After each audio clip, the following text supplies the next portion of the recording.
또래에 맞는 리딩 레벨을 유지하기 위해 해마다 놓칠 수 없었던 리딩 레벨 업그레이드.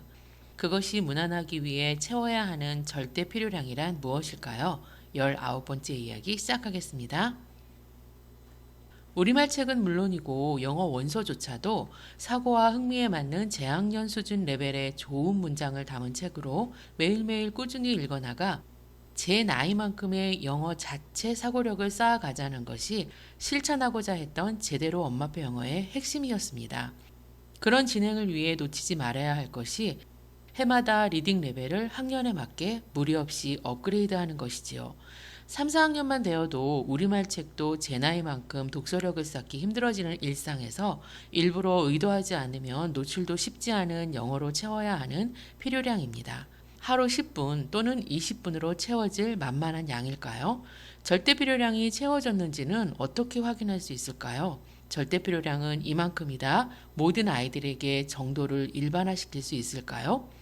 반디의 경우 해마다 새학년 3월에 북레벨을 조정해서 책을 권했습니다. 현지 또래에 맞춘 레벨업을 엄마가 임의적으로 한 거지요. 아이가 높아진 레벨을 눈치챌 수 있었을까요? 2년차부터 매체의 변화 없이 챕터북 형태의 책을 꾸준히 보고 있는 아이는 시간이 좀 지난 뒤에야 책이 두꺼워지고 글씨가 작아졌다는 변화를 알아차릴 뿐 레벨의 변화를 인지하지 못했습니다. 그 변화에 크게 마음 쓰지도 않았지요. 예를 들면 3학년 한 해 동안 아이가 만나는 원서들은 북레벨 3.0부터 3.9까지의 책이지요. 현지 3학년 아이들 사고와 흥미, 언어적 교육에 알맞게 출간된 책들이라 할 수 있습니다. 3학년 학기 초 3.0 초반대 책으로 시작해서 3학년 말에 3.0 후반대 책까지 차곡차곡 읽어가다가 4학년 3월에 북레벨 4.0 초반책으로 리딩 레벨을 업그레이드하는 것이니 그 작은 차이를 아이가 알아차리기는 힘들지 않았을까요? 레벨업을 예민하게 준비하고 시도하고 안도감에 가슴 쓸어내리는 것은 엄마 혼자였습니다. 아이는 어제도 그랬고 오늘도 그랬고 내일 또한 원서를 그렇게 읽어나가는 것이 일상이었던 거지요. 학기 초 영어 원서 수준을 레벨업 했는데 일상으로 하던 활동을 무리 없이 이어간다면 앞선 해에 채워야 하는 절대 필요량을 잘 채운 것이라 인정했습니다. 그렇게 학년이 올라가면 원서 또한 업그레이드된 레벨의 재학년에 봐야 할 책으로 선택해서 다시 한 해 동안 다음 해의 레벨업을 위한 절대 필요량을 채우는 것이지요. 그렇다면 도대체 절대 필요량이란 얼만큼일까요? 궁금하겠지만 안타까운 것이 이 절대 필요량을 일반화시킬 수 없다는 겁니다.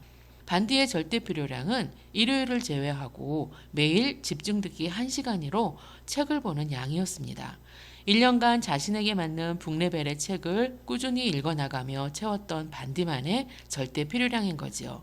온오프라인 소통을 통해 최근 대전 도서관의 깊이 있는 세미나를 통해 확인된 것은 어떤 책을 어찌 보는지에 따라 아이들마다 절대 필요량이 다르다는 것이었습니다.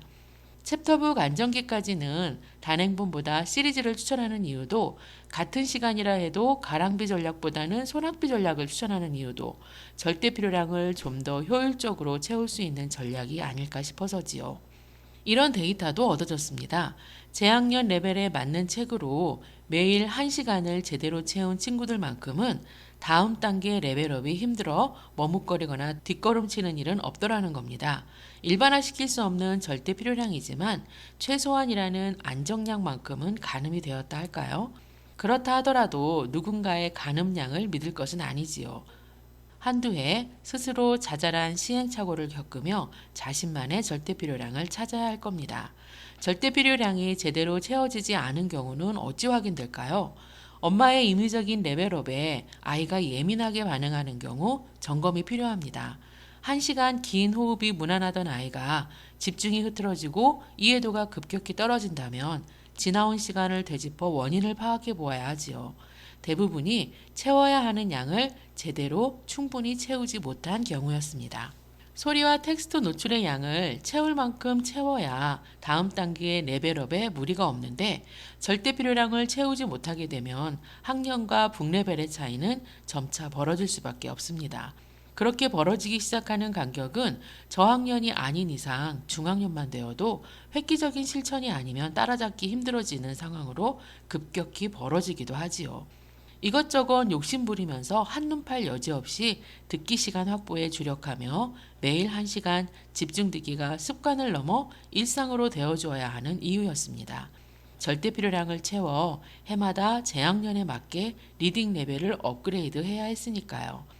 이상 누리보듬의 엄마표 영어 19번째 이야기였습니다. 감사합니다.